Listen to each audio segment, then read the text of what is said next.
الحمد لله والصلاة والسلام على نبينا وعلى آله وأصحابه أجمعين. ولا ليال ما أنت waxaan doonayaa inaan istul istaago xoogaa ama dhowr qodob oo ka sheekeynaya xayaa xishoodka xishoodku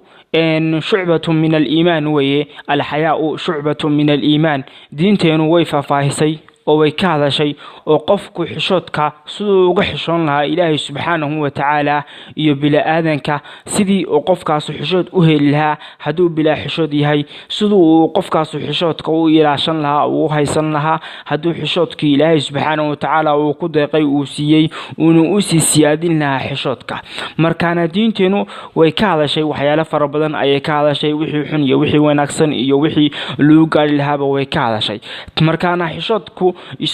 isagu waa shay aad iyo aad u muhiim ah oo waxa la doonayaa qof kastaba kii weynaa iyo kii yara ayaa laga doonayaa badanaaba dadkuna qofka yar bay ku dhahaan xishood war heblow xishood ayay ku dhahaan iyagoo macnaha amoodid inay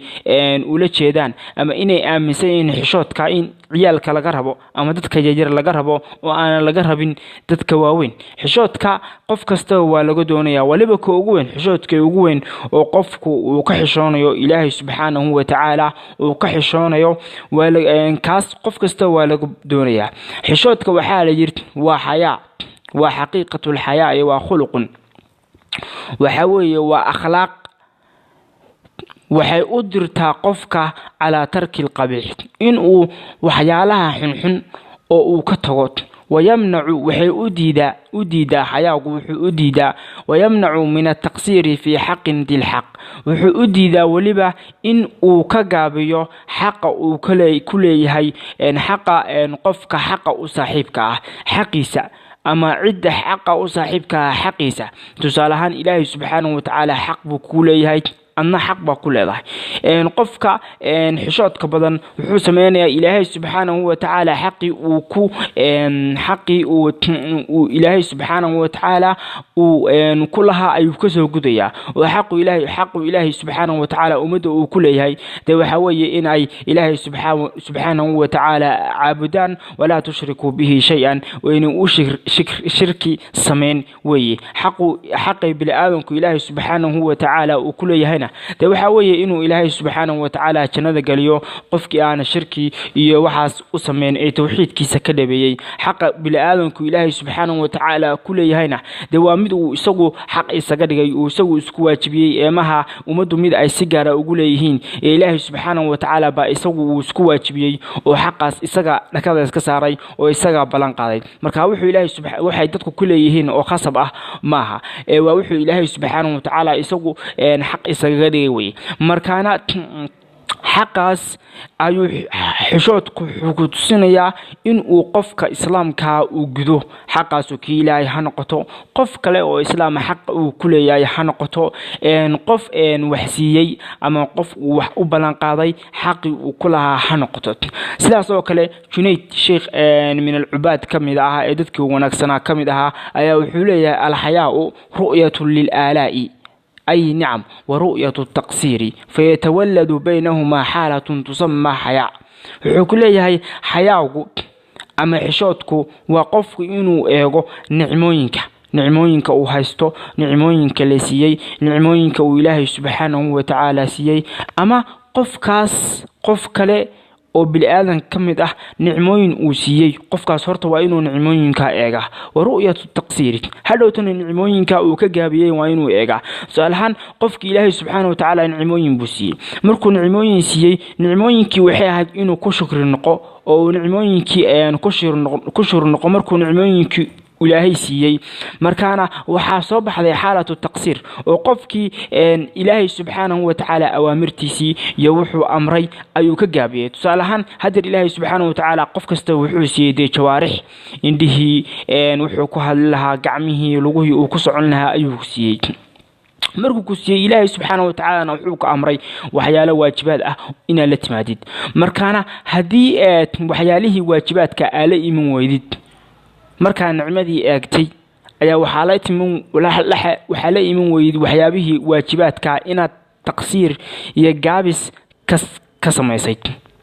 ayaa la iman weeyid faytawalladu baynahuma xaalatu sama haya marka hadhow waa xishoonaysaa وحشونaysaa waxaas dhaasaa niyow ilaahay subxaanahu wa ta'ala nicmooyin ayuu ku siiyay nicmooyinkiina kuma shukrin naqin ee waxyaalaha xun ayaa ku sameysay qofku ilaahay kuwan yahay ilaahay subxaanahu wa ta'ala garashadiisa iyo ilaahay subxaanahu wa ta'ala cibaadadiisa qofku uu kuwan yahay sidaas ayuu sameeyaa ama qofka kale xayaaga ka yar xayaaga ilaahay subxaanahu wa ta'ala laga xishooda ayaa ugu weyn laakiin xayaaga ka yar markay tusaale u soo qaadano tusaalahan qof baa nicmo ku siiyay ama waxyaalo wanaagsan ayuu ku siiyay qof aad taqaano hebel hadhowtana waxa ogaatay qofkaas inaad dhibaato u geysato ina xaqi uu kugu lahaa ama waxyaalo farabadan oo isaga xaqiisa kamid ah inaad macnaha qofkii baabiiso oo waa ku ciyaarto oo qofkii sida doonto oo dhaqanto oo qofkii ama waxyaalo waaweyn inaad macnaha xaqiisi ku tumato markaana isla markiiba qofkii dameerleeda uu xishoonayo wuxuu dhahayaa ninkaas hebel waxa ku siiyay maxad waxa ugu sameynaysaa xaalatu taqsiir markaana wuxuu xishoonayaa qofkii isla markiiba wuxuu xishoonayaa marka xishoodku wuxuu ku leeyahay waxyaalahaas oo kale ayaa la yiraahdaa shiikhaas ayuu ku leeyahay markaynu ku bilowno aayadaha ilaahay subxaanahu wa ta'ala nabi muuse calayhi salaam xishoodkiisii quraanka وكجاه لسورة القصص نبي عيسى عليه السلام سلا وقتين مركو نكي فارك كسر دفتي أو نكي وفارك ودينتي يسوى نبي عيسى وكودين فارك إنه كدره لكن سفار إسك عادي إنه كودي لكن نبي عيسى ما دام إله قوة وفارك نكي ودينتي أو ماشي سرتي أي فشل متي واتوكسوا عرّي فرعون يقوم كيسي واتوكسوا عرّي يسوى مال فريا أو هير مدين ويمي ayuu meel iska fadhiistay waa nin maanta uu soo lugeynayay oo aan wuxuu cabin iyo wuxuu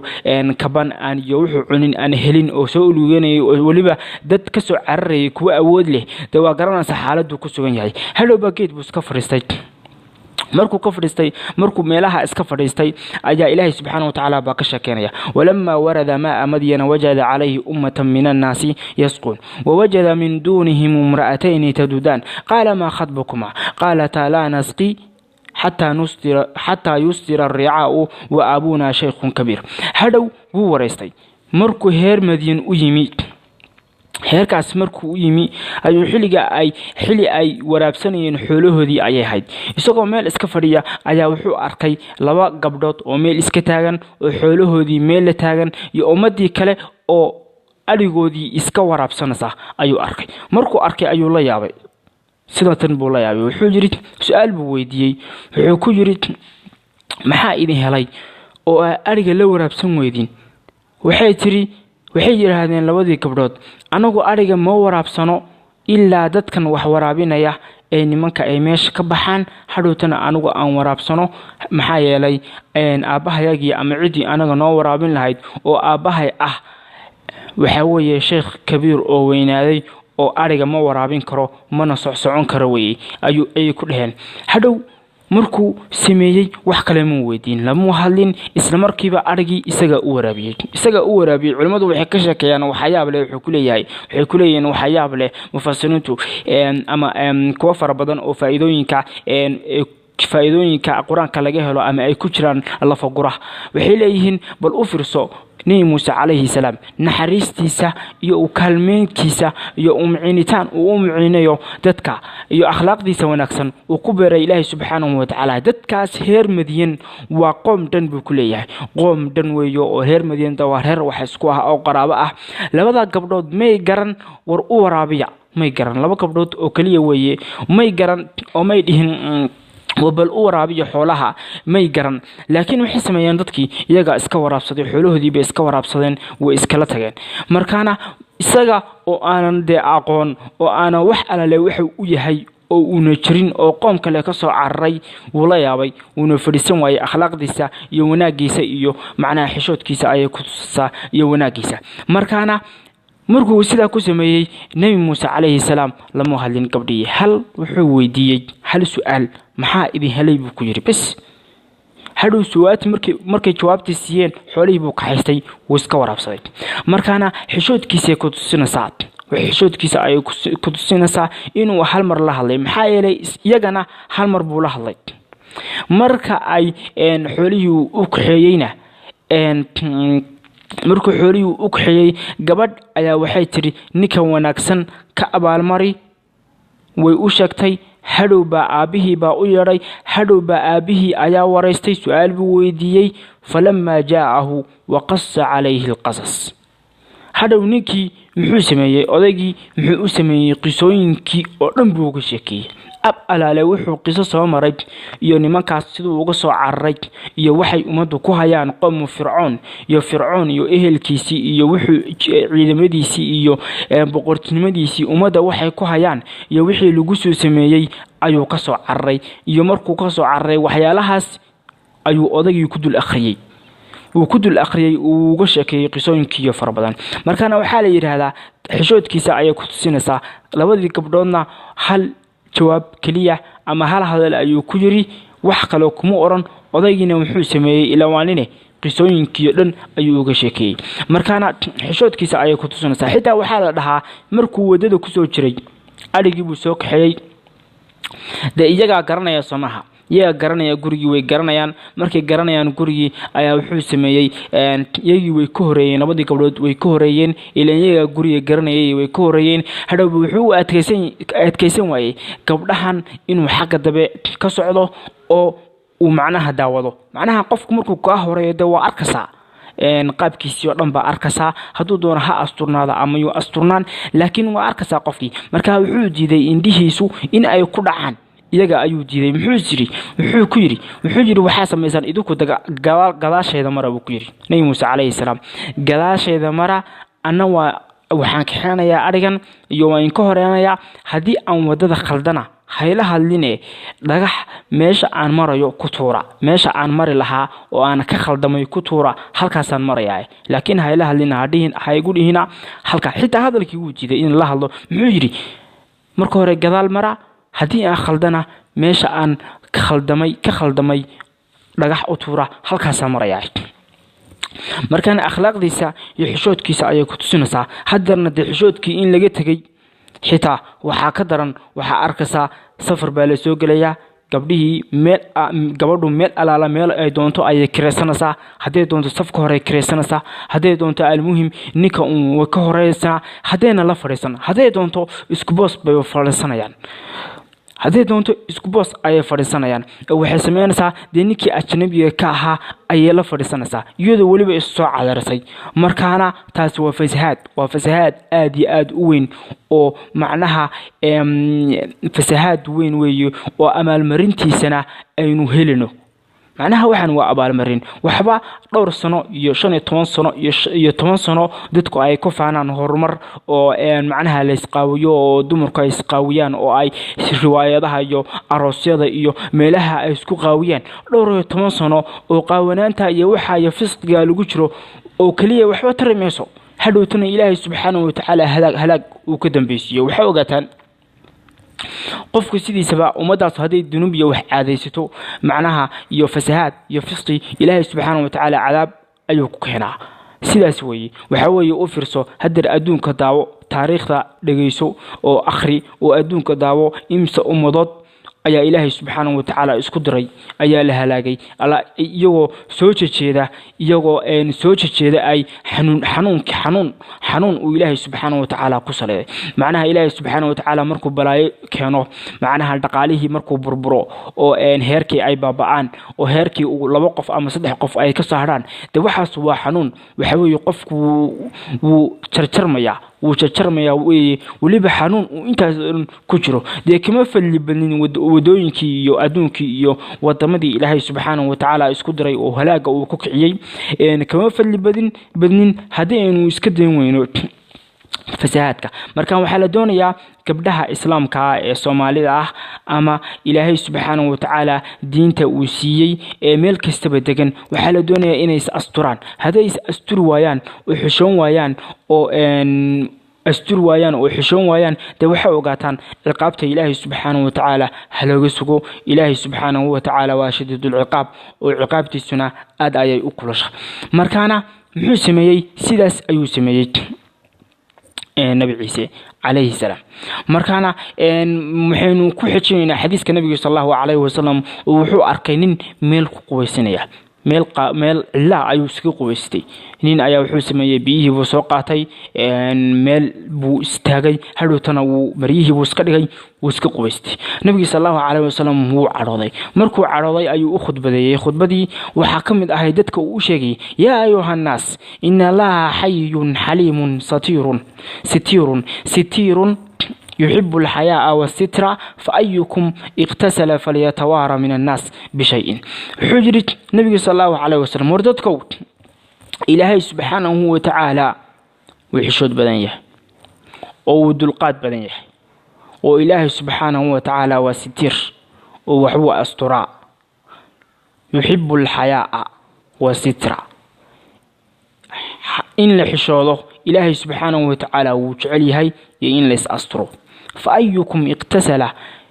كين قويسنيا ها اسكحجيو تدكا من الناس بشيء تدكا وها اسكحجيو كقويسنيا تدكا اسكحجيو أما تدكا كفوغادو ميل معناها اسكحجينتو معناها way noqon kartaa inuu qofku dadka bay iska fogaado oo meel aan arkeen uu ku quweysto. waxay kale oo noqonaysaa qofku inuu meelo geedo badan intuu iska dhex galo uu ku quweysto. ama waxay noqonaysaa qofku inuu quweysto xiliyo aan dadku la arkeen ama habeenkii ha ahaato ama xiliyada aan dadku ay soo baxayn oo meelaha marmareen iyagu ha ahaato laftirkooda inuu quweysto ayay noqonaysaa. markaana waa sidaas qofku waxa la doonayaa in uu jirkiisa asturo oo markuu macnaha quweysanayo asturo. markaana xadiiskeena faa'iideena ay ku jirto ama meesha aynu ka daleeshayno waxa weeye waa xishoodka. waxa weeye qofkii meel cilla ku quweysta ee is asturi waaya waxa weeye qofkaas xishoodkii uu ka tagay. waxa weeye qofkii xitaa quweyska oo kaliya maaha kortaga ka mid ah oo qofku markuu banaanka aadayo haduu doono kortaga uu la aadayo ama kaadiya ha ahaato ama wax kale ha ahaato taasaa ka mid ah oo way soo gelaysaa. markaana ma aha oo kaliya quweyska oo kaliya. waxaa ka mid ah qofka dumarka markay is asturi weydo way ka mid tahay qof dumar ah oo aan is asturin oo umad soo hor istaagaysa iyadoo oo jirkeedii meelo ka badan ay qaqaawan yihiin. taas ayaa ka mid ah. kuma koobna arintu quweys oo kaliya laakiinse waxay ku kooban tahay macnaha qofkan inuu jirkiisa asturi waayo ayay ku kooban tahay. markaana nabiga sallallahu alayhi wasallam hadalkaas ayuu u soo jeediyay oo ah ilaahay subhanahu wa ta'ala inuu xishood badan yahay inuu dulqaad badan yahay inuu wax asturo inuu jecel yahay xishoodka. markaana waxay faa'iido inoogu jirtaa iyo dantuba in aynu xishoodno oo inaas asturno insha Allah ta'ala. حديث كله نبي صلى الله عليه وسلم أيا وحوليه نبي صلى الله عليه وسلم أيا وحكش كان يحشوتكو قيمه سا يوميش وتاجن هاي أيوكش كان يح سنبي صلى الله عليه وسلم وحجرت الإيمان إيمانكو بضع وسبعون أو بضع وستون شعبة. إيمانكو حويه ودورية تطبات أما دوري لحدا لامود وي فأفضلها قول لا إله إلا الله. إيمانك وحا